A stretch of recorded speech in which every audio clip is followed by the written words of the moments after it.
Good morning students, myself Shan Patel. Today we are going to start part 1 of lesson number 7. तो बच्चों आप हम आज new lesson की शुरुआत करने जा रहे हैं लेसन नंबर 7 जिसका नेम है conservation of plants and animals. बच्चों यहाँ पे शायद आपके लिए ये वर्ड न्यू हो कंजर्वेशन। कंजर्वेशन का मतलब बच्चों होता है कि प्रोटेक्ट करना, बचाना। तो इस चैप्टर में हमें ये समझना है कि conservation of plants and animals, plants and animals को हमें कंजर्व करना चाहिए, मींस प्रोटेक्ट करना चाहिए, उसको बचाना चाहिए, उसको सेव करके रखना चाहिए। ओके बच्चों, तो हम पूरे चैप्टर में इसी के बारे में समझेंगे कि प्लांट्स जो है, देखो बच्चों आपको पहले तो पता है कि प्लांट जो है वो हमारे लिए बहुत इंपॉर्टेंट है, प्लांट्स एंड, और दूसरा क्या है प्लांट के साथ प्लांट्स एंड एनिमल्स। जो प्लांट्स है, एनिमल्स है, हम ह्यूमन बीइंग है, सब एक दूसरे के साथ क्या होते हैं, कनेक्टेड होते हैं, बराबर। इसमें से एक भी ना हो तो हमारी लाइफ ठीक से चलती नहीं है, तीनों एक दूसरे के साथ कनेक्टेड है। देखो हमारी अर्थ पे प्लांट्स, ह्यूमन बीइंग, एनिमल्स, ये सब हो तो ही हमारा नेचर हमको अच्छा लगता है। इसमें से एक भी ना हो, समझ लो कि ट्रीज, प्लांट जो है, प्लांट्स हमको दिखे ही नहीं पूरी अर्थ पे, तो क्या मजा आएगा, अच्छा लगेगा? नहीं लगेगा बच्चों। ओके चलो प्लांट्स रहने दो, एनिमल्स हम निकाल देते। समझ लो कि हमारी अर्थ पे एनिमल्स ही नहीं है, एनिमल्स ही देखने को नहीं मिलते, तो हमारी अर्थ कैसी लगेगी, बराबर अच्छी नहीं लगेगी। तो ये भी होना बहुत जरूरी है, बराबर। तो इन सबको कंजर्व करने का जो प्रोसेस है कंजर्व करने की, कि प्लांट्स और एनिमल्स को हमें कंजर्व करके रखना चाहिए। आज के अभी जो मॉडर्न युग जो चल रहा है उसमें प्लांट्स एंड एनिमल्स क्या हो रहे हैं, कम होते जा रहे हैं। समझ में आया? जैसे जैसे टेक्नोलॉजी वो सब बढ़ रहा है, प्लांट्स और एनिमल्स क्या होते जा रहा है, कम होते जा रहे हैं, बराबर। तो उसके लिए हमें ये समझना है कि प्लांट्स एंड एनिमल्स जो हमारे लिए कितने इंपॉर्टेंट है और उसको कंजर्व कैसे करना चाहिए, वही हम इस चैप्टर के बारे में डिटेल में समझेंगे। Okay so see here our new topic is deforestation and its causes. Deforestation, what is deforestation? ये deforestation क्या है और उसकी वजह से कौन कौन से कॉजेस होते हैं, मींस उसकी वजह से क्या क्या होता है, तो वही उसी के बारे में हम समझने जा रहे हैं। See here, a great variety of plants and animals exist on the earth. देखो बच्चों हमको पता है कि हमारी अर्थ पे बहुत सारे प्लांट्स एंड एनिमल्स है, बराबर। हमारी अर्थ पे बहुत सारे प्लांट्स एंड एनिमल्स है जो हम देखते हैं। They are essential for the well being and survival of Mankind.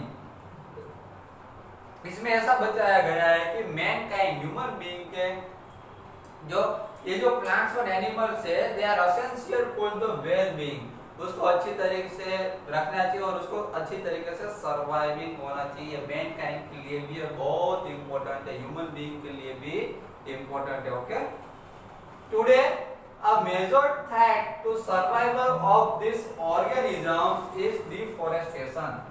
देखो बच्चों अभी टुडे इज मेजर थ्रेट, आज की सबसे बड़ी प्रॉब्लम ये है कि आज अभी 21st सेंचुरी में क्या हो रहा है कि डिफॉरेस्टेशन हो रहा है। क्या हो रहा है? डिफॉरेस्टेशन हो रहा है। डिफॉरेस्टेशन का मतलब होता है कि ट्री कट होना, ज्यादा से ज्यादा ट्री क्या होना, कट होना, बराबर, उसको डिफॉरेस्टेशन कहा जाता है। तो आज 21st सेंचुरी में अभी क्या हो रहा है, जो ज्यादातर डिफॉरेस्टेशन हो रहा है। डिफॉरेस्टेशन जो हो रहा है वो सबसे बड़ी प्रॉब्लम है। किसके लिए? ये प्लांट्स और एनिमल्स के लिए। समझ में आया? क्योंकि डिफॉरेस्टेशन होगा, ट्रीज कट होगी तो एनिमल्स कहाँ रहेंगे, बराबर, क्योंकि मोस्ट ऑफ एनिमल्स कहाँ रहते हैं, फॉरेस्ट में रहते हैं। ओके और प्लांट और उन सब में रहते हैं। ओके तो ये ट्री जब कट होती है तो उसका जो होम है वो चला जाता है, होमलेस हो जाते हैं, है ना। आपको पता है ना, बहुत सारे एनिमल्स ऐसे भी ट्री के ऊपर रहते हैं। ओके बहुत सारे एनिमल्स ऐसे होते हैं जो फॉरेस्ट में ही रह सकते हैं, लाइक एलिफेंट, टाइगर, लायन, ये सब क्या होते हैं, वो कहाँ रहते हैं, वो फॉरेस्ट में ही रहते हैं, बराबर। तो जब ट्रीज जब कट हो जाती वो सब कहाँ जाएंगे? ओके, इसीलिए आज सबसे बड़ी प्रॉब्लम है कि आज क्या हो रहा है, डिफॉरेस्टेशन हो रहा है। तो इसको हमें कैसे बचाना चाहिए? Okay, next point is we know that deforestation means clearing of forest and using that land for other purposes। देखो बच्चों यहाँ पे डिफॉरेस्टेशन की डिफाइन दी है, डिफॉरेस्टेशन डिटेल में समझाया है कि डिफॉरेस्टेशन क्या है। तो डिफॉरेस्टेशन क्या है? We know that deforestation means clearing of forest and using that land for other purposes। यहाँ पे हमको ये बताया गया है कि डिफॉरेस्टेशन का मतलब बताया गया है कि डिफॉरेस्टेशन क्या है कि जो फॉरेस्ट है, फॉरेस्ट में जो ट्रीज है वो कट होना, क्या होना? फॉरेस्ट की जो ट्रीज है वो कट होना। ट्रीज जब कट होती है, क्लियरिंग ऑफ फॉरेस्ट, जब फॉरेस्ट को क्लियर किया जाता है, मींस ट्रीज जब कट की जाती है and using that land for other purposes, वो लैंड है वो दूसरे पर्पसेस के लिए यूज हो। दूसरे पर्पसेस मींस एग्जांपल मैं आपको दूं कि समझ लो कि यहाँ पे हमारे हाउस के बाजू में एक फॉरेस्ट है, बराबर। वो फॉरेस्ट पे क्या है कि किसी को वहां पे फैक्ट्री बनानी है, गवर्नमेंट को या फिर किसी को भी वहां पे फैक्ट्री बनानी है, तो वो लोग क्या करेंगे, फॉरेस्ट की जो ट्रीज जो है वो सब ट्रीज को क्या करेंगे, कट कर देंगे। समझ में आया? ट्रीज को कट कर देंगे तो क्या होगा कि वहां की जो ट्रीज कट हो जाएगी और वहां की जो लैंड है वो किसके लिए यूज की, उन्होंने वहां पे फैक्ट्री बनाई, बराबर। तो वहां की लैंड ट्रीज कट करके वहां की लैंड को वहां पे उसने लैंड पे फैक्ट्री बना दी। समझ में आया? तो क्या हुआ, ट्रीज कट हो गई। तो देखो बच्चों, ट्रीज कट होती है, इसकी वजह से क्या होता है, ऑक्सीजन मिलना हमको कम हो जाता है। समझ में आया? तो ट्रीज कट नहीं करनी चाहिए। Okay, trees in the forest are cut for some of the purposes mentioned below। देखो बच्चों, यहाँ पे हमारे दिमाग में क्वेश्चन हो कि सर आप कह रहे हो कि ट्रीज कट कर रहे हैं, ट्रीज कट कर रहे हैं, बराबर, डिफॉरेस्टेशन हो रहा है। तो डिफॉरेस्टेशन में क्यों डिफॉरेस्टेशन करते हैं, बराबर। ट्रीज, ये जो ट्रीज है वो कट क्यों की जाती है, कौन से पर्पस इसके लिए इसको कट किया जाता है? तो यहाँ पे हमको कुछ पर्पस दिखा है।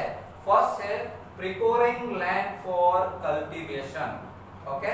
Second is building houses and factories. Third is making furniture और यूजिंग वुड एज फ्यूल। तो बच्चों यहाँ पे हमको थ्री रीजन बताए कि ट्रीज डिफॉरेस्टेशन क्यों किया जाता है, ट्रीज कट क्यों की जाती है, उसके यहाँ पे हमको थ्री रीजन बताए। तो थ्री रीजन हम डिटेल में देखते हैं। ये तीनों रीजन जो है डिटेल में समझते हैं। First reason is procuring land for cultivation. Land को क्या किया, प्रोक्योरिंग मींस कल्टीवेशन किया जाता है। कल्टीवेशन क्यों किया जाता है, फॉर कल्टीवेशन के लिए, क्रॉप ग्रो करने के लिए। एक तो वहां पे ट्रीज कट की जाती है, बराबर। बाद में second, building houses and factories. कभी कभी क्या होता है कि कोई फॉरेस्ट है या फिर जहाँ पे ट्रीज ज्यादा है वहां पे किसी को समझ लो कि हाउसेस बनाने हो, building houses and factories, houses बनाने हो या फिर फैक्ट्रीज बनाने हो, तो क्या करना पड़ता है, वो ट्रीज को कट करना पड़ता है, बराबर। तो वो वहां के ट्रीज सब कट करके, उस लैंड के ट्रीज सब कट करके वहां पे क्या बना देते हैं, हाउसेस एंड फैक्ट्रीज, जिसकी वजह से ट्री कट हो जाती है और कम हो जाती है। मेकिंग फर्नीचर और यूजिंग वुड एज फ्यूल। देखो यहाँ पे बताया गया है कि मेकिंग फर्नीचर, ये जो हमारे घर पे आज ये 21st सेंचुरी में फर्नीचर ज्यादा हो गए। अभी देखो फर्नीचर का यूज ज्यादा हो गया है। किसी के हमारे घर पे या फिर किसी के भी घर पे जाओ तो मोस्ट ऑफली क्या किया, तो पूरा घर फर्नीचर से भरा हुआ होता है, बराबर। पूरे घर पे फर्नीचर किया हुआ होता है। तो क्या बच्चों आपके दिमाग में क्वेश्चन नहीं होता, ये फर्नीचर जो है, बराबर, ये जो वुड है वो कहाँ से आता है, ये फर्नीचर, तो वो फर्नीचर है वो वुड में से बनता है, ओके। और वो वुड कहाँ से आता होगा, फर्नीचर के लिए जो वुड आता है वो कहाँ से आता होगा, तो वो फॉरेस्ट में से आता है। कहाँ से आता है, फॉरेस्ट में से, और वो ट्रीज में से मिलता है वो वुड। समझ में आया? तो वो वुड इतना सारा फर्नीचर करते हैं तो ट्रीज कट करके ही आया होगा ना वो वुड, उसके लिए ट्रीज कट करनी पड़ेगी। तो घर पे जब फर्नीचर बनाते हैं तो वो वुड कहाँ से आता है, ट्रीज में से। और यूजिंग वुड एज फ्यूल, और ये वुड को फ्यूल की तरह भी यूज किया जाता है बड़ी बड़ी फैक्ट्रिया में। ये जो वुड जो है उसको फायर लगाई जाती है, उसको जलाया जाता है और फ्यूल की तरह यूज किया जाता है। ओके, पहले के टाइम में तो क्या करते थे, कुकिंग के लिए भी चूल्हा आते थे पहले, चूल्हा, तो चूल्हा में भी वो ये वुड यूज करते थे कुकिंग के लिए। ओके, एंड नेक्स्ट, सब natural causes of deforestation are forest fire. देखो बच्चों, कभी कभी क्या होता है कि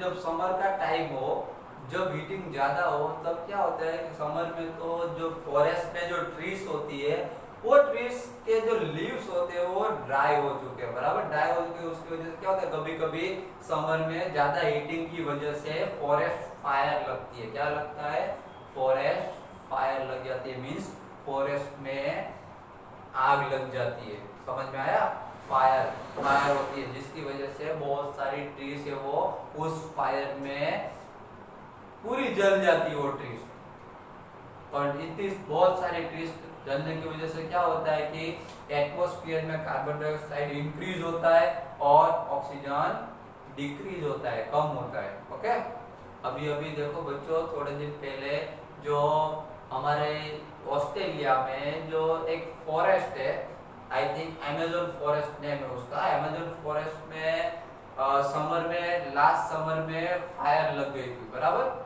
ज्यादा हीटिंग की वजह से। तो वो फायर में इतनी जबरदस्त फायर लगी वहां पे ऑस्ट्रेलिया में कि जो अमेज़न फॉरेस्ट है वहां पे बहुत बड़ा फॉरेस्ट है, बराबर उसमें बहुत ट्रीज है, बहुत सारे एनिमल्स है, उसमें करोड़ों एनिमल्स वहां पे किल हो गए उस फायर में। देखिए बच्चों, ट्रीज तो सब जल गई, लेकिन उसमें करोड़ों 50 करोड़ से भी ज्यादा वहां पे एनिमल्स क्या हो गए, उस फॉरेस्ट में किल हो गए। समझ में आया, तो फॉरेस्ट फायर से बहुत सारा हार्मफुल हो सकता है, बहुत सारा नुकसान होता है। Okay, then next our new topic is consequence of deforestation। ये डिफॉरेस्टेशन से क्या क्या होता है उसके बारे में यहाँ पे समझाया गया है। Deforestation increase the temperature and pollution level on the earth. बच्चों यहाँ पे ये समझा गया है कि डिफॉरेस्टेशन से क्या होता है, तो डिफॉरेस्टेशन इंक्रीज द टेम्परेचर। हमारा जो नॉर्मल जो टेम्परेचर होता है अर्थ में, डिफॉरेस्टेशन की वजह से उसका टेम्परेचर क्या हो जाता है, ज्यादा हो जाता है। क्यों इंक्रीज क्यों हो जाएगा, टेम्परेचर इंक्रीज ही होगा ना बच्चों। समझो डिफॉरेस्टेशन का मतलब क्या है, डिफॉरेस्टेशन का मतलब ही है कि ट्री कट करना। अगर डिफॉरेस्टेशन हो जाएगा, ट्री सब कट हो जाएगी, तो ट्री में से जो ऑक्सीजन मिलता होगा हमको वो नहीं मिलेगा, और कार्बन डाइऑक्साइड क्या होगा, एटमॉस्फेयर में इंक्रीज होगा। इसकी वजह से क्या होता है, deforestation increase the temperature, deforestation temperature increase होता है, बढ़ता जाता है। Okay, and pollution level on the earth. और यहाँ पे ये भी देखो बहुत इंपॉर्टेंट है कि अगर क्या होगा, इंक्रीज होगा, क्या इंक्रीज होगा, टेम्परेचर। अगर टेम्परेचर इंक्रीज होगा तो उसकी वजह से पोल्यूशन भी क्या होगा, बढ़ता जाएगा। ट्रीज कट होगी तो पोल्यूशन क्या होगा, इंक्रीज होता जाएगा, बढ़ता जाएगा। Okay, it increase the level of carbon dioxide in the atmosphere. देखो अभी मैंने आपको बताया बच्चों कि जब ट्री कट करते हैं तो ऑक्सीजन क्या होता है, डिक्रीज हो जाता है, ऑक्सीजन कम हो जाता है, और कार्बन डाइऑक्साइड क्या होता है, इंक्रीज होता है। कार्बन डाइऑक्साइड का लेवल क्या होता है, इंक्रीज होता है, कार्बन डाइऑक्साइड एटमॉस्फेयर में बढ़ता जाता है। Ground water level also gets lower. और क्या होता है, ट्री की वजह से अगर ट्री कट होगी तो ग्राउंड वाटर का जो लेवल है वो भी कम हो जाएगा, क्योंकि ट्री की वजह से लेवल बढ़ता है उसका। Okay, then next point is deforestation disturb the balance in nature. Deforestation disturb the balance in nature. अगर डिफॉरेस्टेशन होगा तो नेचर में डिस्टर्ब होगा। बच्चों नेचर में कैसे डिस्टर्ब होगा, तो ये मैं आपको समझा दूं कि डिफॉरेस्टेशन होगा, जब डिफॉरेस्टेशन का ट्रीज कट होगी, अगर डिफॉरेस्टेशन ट्रीज कट होती है तो वहां पे फॉरेस्ट कट किया, तो फॉरेस्ट में तो देखो वहां पे बहुत सारे एनिमल्स रहते हैं, तो एनिमल्स का होम चला जाएगा, बराबर। इसकी वजह से एनिमल्स भी किल हो जाएंगे और एनिमल्स के ऊपर दूसरे एनिमल्स भी डिपेंड होते हैं तो वो भी किल हो जाएंगे। समझ में आया, क्योंकि उसको ईटिंग करने को कुछ मिलेगा नहीं। और ट्री के ऊपर हम भी डिपेंड होते हैं क्योंकि हमें से भी ट्रीज में से कुछ मिलता है, एनिमल्स में से कुछ मिलता है। तो पूरा क्या नेचर हमारा क्या हो जाता है, हम सब ट्री से, एनिमल से, ह्यूमन बीइंग से सब एक दूसरे के साथ क्या है, कनेक्टेड है। समझ में आया। इसमें से एक भी चला जाए तो पूरा नेचर क्या हो जाता है, डिस्टर्ब हो जाता है। ओके, इसीलिए यहाँ पे हमको ये बताया गया है कि deforestation disturb the balance in nature. Then deforestation is a major cause which leads to change in soil properties। यहाँ पे बच्चों ये बताया गया है कि deforestation is a major cause which leads to change in the soil property. Deforestation क्या होता है, सॉइल प्रॉपर्टी में भी चेंजेस हो जाता है, बराबर। लैंड में भी चेंजेस होता है ट्री कट करने की वजह से। Physical properties of soil get affected by plantation and vegetation. ये जो प्लांटेशन एंड वेजिटेशन, जब ये जो लैंड पे जो होते हैं, अगर डिफॉरेस्टेशन किया जाए तो वो वेजिटेशन क्या हो जाएंगे, रिमूव हो जाएंगे, जिसकी वजह से बहुत सारे इफेक्ट होती है, बराबर। And that trees prevent soil erosion, fewer trees result in more soil erosion. Trees prevent soil erosion. बच्चों यहाँ पे ये बताया गया है कि ट्रीज जो है वो सॉइल इरोजन होने से बचाती है। ट्रीज क्या होती है, सोइल इरोजन होने से बचा। सोइल इरोजन का मतलब क्या होता है कि जब ज्यादा रेन होती है, बराबर, विंड की वजह से या रेन की वजह से जो सोइल का जो अपर लेयर जो होता है वो रिमूव हो जाता है। समझ में आया। इसकी वजह से क्या होता है कि वो सोइल इरोजन कहा जाता है, उसको अपर लेयर रिमूव हो जाता है, उसको सोइल इरोजन कहते हैं। तो इसकी वजह से ये जो सोइल इरोजन है वो प्रिवेंट होती है, बचती है, सोइल इरोजन नहीं होता। Fewer trees result in more soil erosion. अगर ट्रीज नहीं होगी तो सोइल इरोजन क्या होगा, ज्यादा होगा। Okay, gradually the fertile land gets converted into desert. और धीरे धीरे क्या होता जाएगा कि फर्टाइल लैंड जो होती है वो डेजर्ट में कन्वर्ट होने लगती है। फर्टाइल लैंड मींस जिसमें अच्छा क्रॉप्स ग्रो होता हो उसको फर्टाइल लैंड कहा जाता है। ओके बच्चों, अच्छा क्रॉप जिसमें ग्रो होता है उसको फर्टाइल लैंड कहते हैं। और अब बाद में क्या होगा कि धीरे धीरे फर्टाइल लैंड जो है वो डेजर्ट में कन्वर्ट होने लगेगी। It is called the desertification. इसको क्या बोलते हैं, डेजर्टिफिकेशन कहा जाता है। ये जो फर्टाइल लैंड है वो डेजर्ट में कन्वर्ट हो जाती है, उसको क्या कहेंगे, desertification. Okay, then last point is deforestation also leads to a decrease in the water holding capacity of the soil. यहाँ पे बच्चों ये बताया गया है कि डिफॉरेस्टेशन से क्या होता है, डिफॉरेस्टेशन से decrease in the water holding capacity of the soil. Soil की जो वाटर होल्डिंग कैपेसिटी हो वो डिफॉरेस्टेशन की वजह से डिक्रीज हो जाती है, वो कम हो जाती है। ओके, तो बच्चों आज के लेक्चर में हमने पार्ट 1 में, आज हमारा न्यू लेसन है, बराबर, chapter 7 conservation of plants and animals. उसमें हमने पार्ट 1 देखा, उसमें हमने डिफॉरेस्टेशन के बारे में समझा कि लैंड के ऑपोजिट ट्रीज जो कट हो जाती है उसको डिफॉरेस्टेशन कहते हैं। ओके, और डिफॉरेस्टेशन से क्या क्या इफेक्ट होती है, किसके किसके ऊपर इफेक्ट होती है, वो सब आज हमने पार्ट 1 में समझा। ओके, तो आज का वीडियो पार्ट 1 2 3 टाइम्स इसको ध्यान से इसको देख लीजिए, फिर से देख लीजिए, बराबर, रिपीट कर लीजिए, इसलिए ज्यादा समझ में आए। ओके, बाकी का नेक्स्ट लेक्चर में पार्ट 2 में समझेंगे। Okay, thank you very much.